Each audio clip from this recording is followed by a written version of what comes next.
Tanyakan pada setiap manusia ya, dari detik ini. Dimulai dengan diri kita, kita manusia kan? Tanyakan pada diri kita, Anda wafat tidak? Anda pulang tidak? Anda meninggal tidak? Kalau sadar pulang, maka cari bekal yang baik. Berarti Allah benar kan? Kata Allah, setiap kita akan wafat. Kullu nafsin dha'iqatul maut. Setiap yang punya jiwa meninggal. Bahkan dikasih informasi jelas kok. Ya, yang bawa maut disebutkan namanya malakul maut. Quran surah 32 ayat ke-11. Qul yatawaffakum malakul mautil ladzi wukkila bikum. Disebutkan. Bayangkan ya, kurang jelas apa lagi? Disebutkan punya waktu namanya ajal, akan wafat disebutkan, yang bawa wafat kematiannya disebutkan malaikatnya, cara wafatnya disebutkan. Quran surah 89 ayat 27 sampai 30. Ya ayyatuhan nafsul mutmainnah, itu yang tenang, yang dahsyat dipukulin malaikat juga ada.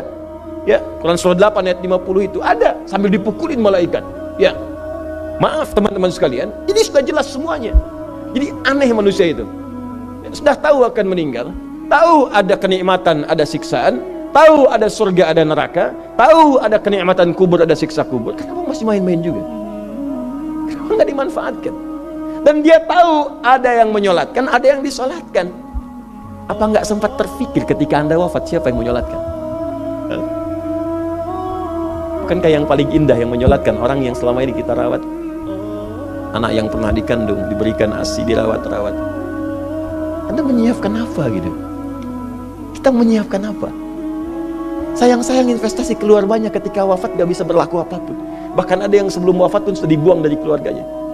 Waliyadzubillah.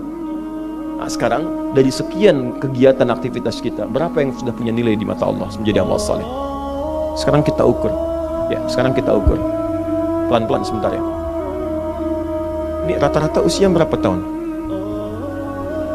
Oh baik, 40 tahun ke atas ya. Ya. Walaupun atasnya mungkin agak banyak, atas gitu ya, bagian. Nggak apa-apa. Fokus sini ya, edisi kali ini fokus saja. Biarkan saya yang datang, terangkan, tulis, hapus ya. Antum simak aja lah, simak, tulis dengan baik, mau ketawa-ketawa, sudah masuk surga, alhamdulillah. Udah cukup dengan amin, lihat dulu. Ini saya sering sampaikan, ini kita kasih batas standar di Al-Quran aja lah, 40 tahun misalnya. Ya, standar keseriusan beraktivitas. Ya, lihat sini. Konon dalam sebuah penelitian sederhana, manusia itu kalau dihitung-hitung aktivitasnya setengah dari usianya, itu umumnya, walau tidak semuanya, teralokasikan untuk tidur, beristirahat, tidur. Dari mulai lahir, bayi kecil tidur, dewasa beraktivitas, tidur siang, tidur malam, tidur macam-macam, tidur kecapean, tidur ngantuk, tidur lelah, tidur segala rupa, tidur. Setengah dari usia. Jadi kalau 40 tahun, tidurnya berapa tahun?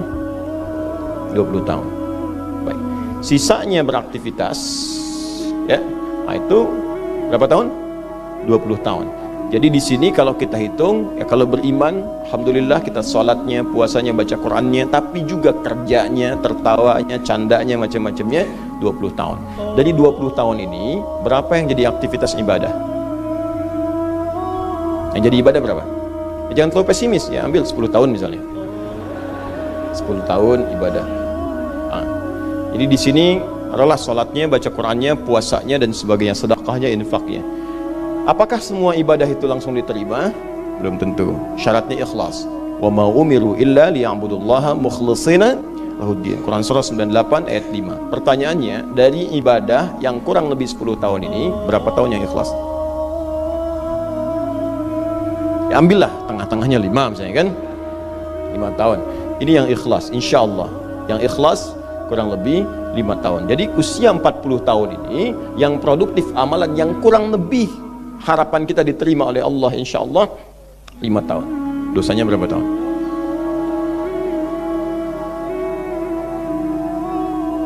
Dan masih bisa tertawa.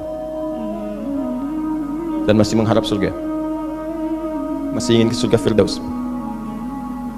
Masih ingin mendapatkan segala hal yang istimewa. Sementara kita sadar, gini caranya begini. Coba ucapkan dengan kalimat yang lantang bahwa Anda tak punya dosa. Kalau tak mampu, berarti punya dosa. Ucapkan Anda sudah siap ke surga. Kalau tak mampu, amalnya masih kurang. Jadi kalau sudah merasa amal masih kurang, dosa banyak, terus masih main-main juga. Sudah tahu usia sudah di atas ini, ada yang 50, 60 tahu, waktunya sedikit. Yang kemarin-kemarin banyak yang sia-sia. Jadi kalau yang kemarin-kemarin kurang, masa sisanya masih dikurangi juga? Anda 40 tahun, 50 tahun, 60 tahun. Sekarang anak 4, 5 tahun, bahkan matanya buta, ada laki-laki, ada perempuan, sudah jadi penghafal Quran. 5 tahun hafal Quran. Belum baligh. Dan berharap punya bekal di hadapan Allah. Kemarin sahabat saya, Syekh Ali Jabir, ya, datang ke Bekasi. Cerita tentang Kaila, anak 5 tahun, mata buta. Murajaah hafalan Quran sehari 5-7 juz. Dikatakan oleh beliau, Kaila, apa nggak capek terlalu banyak? Kamu kan punya uzur di hadapan Allah. Allah maha memahami keadaan kamu. Apa nggak lelah? Saya malu justru kepada Allah kalau kurang daripada itu. Anak 5 tahun mengulang hafalan Quran setiap hari 5-7 juz, dan malu kalau kurang di bawah itu sebagai bekal untuk menghadap Allah. Anda diberikan kesempatan sampai lebih daripada 50 tahun, lebih daripada 40 tahun, lebih daripada 20 tahun. Dan sampai kesempatan itu, sampai hari ini pun untuk baca pun belum punya waktu. Dan Anda mengharap surga, Anda siapa?